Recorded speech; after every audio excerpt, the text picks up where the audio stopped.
life update lang.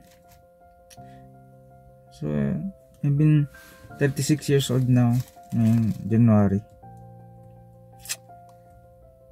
Yung bigla kang tinamaan ng reality ng buhay. Mahirap pala yung yung mag-build ng wealth. Kasi syempre hindi mo galing sa pamilya na yung meron talagang malaking mga naifundar ba. So I'm trying my best na mag-build din ng sariling yung mga naipundar na sarili. But in reality, yun, parang sinampal ka ng katotohanan na you are already in the 30s pero halos wala ka pang naipundar. Hirap, no?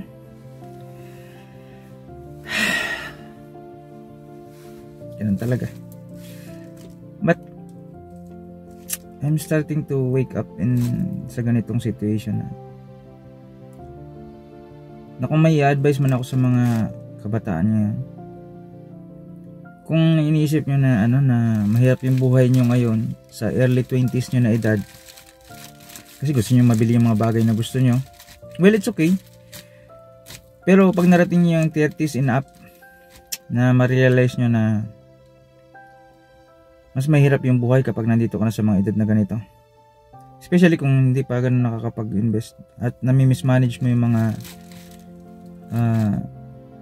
financials na dapat nandun ka na.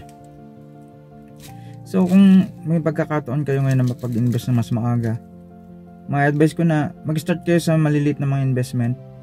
At least meron kayong meron kayong nasisimulan na step ng investment. Like pwede kayong kumuha kung isa sa experience ko kasi dapat kumuha ko na mas maaga ng bahay ba, yung something man lang na bahay na yung murang hulugan lang. Meron kasi yung mga bago ngayon na mga kasi nagmamahal talaga yung mga lupa. Pinaka the best kumuha kayo ng bahay na mahulugan na pagkaya nyo naman, na may mga bahay naman na maliliit yung hulog.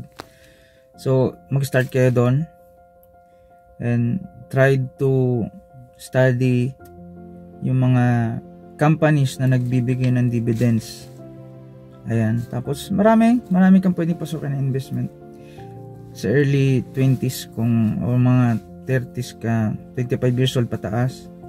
Start nyo ng mas maaga ng investment kasi talaga mahirap. Katulad ko, ako parang sinampal ako ng realidad na nasa ganitong edad na pero hindi pa ganun ka-establish yung nakikita ko sa sarili ko, parang hindi pa ganun ka-establish yung mga investment.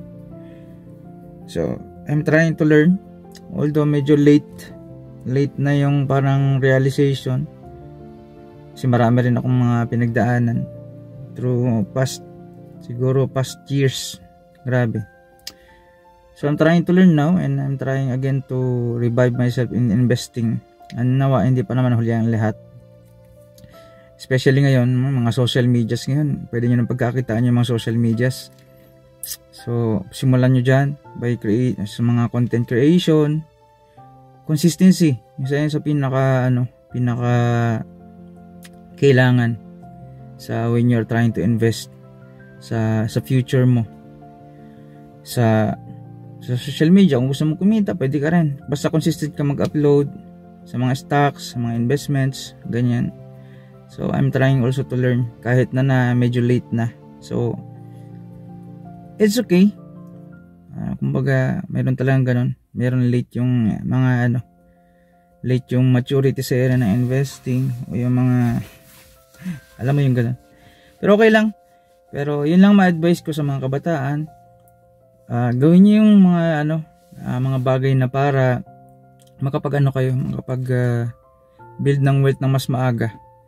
Kasi when you are in your 30s going to 40s, masasabi ko na parang magiging mag-isa ka dyan sa area na yan. So when you are more secure sa area ng 30s going up, so mas magiging maganda yung yung confidence mo. At given ako ngayon, I'm trying to build myself na sa mga ganyan. learning, nanood ako ng mga financial literacies na mga videos, sumasali ako sa mga groups na mga investing groups na nakakakuha ko ng mga idea kung paano ma-work yung pinag-iipunan natin na pera para mag-work yung pera natin para sa atin, hindi yung para tayo yung magtrabaho para sa pera. Kumbaga, something na pag magbitaw tayo ng pera, na yung pera ay may, kumbaga, babalik sa atin yung pera na may nadodouble or something na naglalagay ng pera sa bulsa natin, hindi yung parang lagi nagtatanggal ng pera sa wallet natin. So yun lang, additional advice lang yun sa mga kabataan. So yun lang, peace.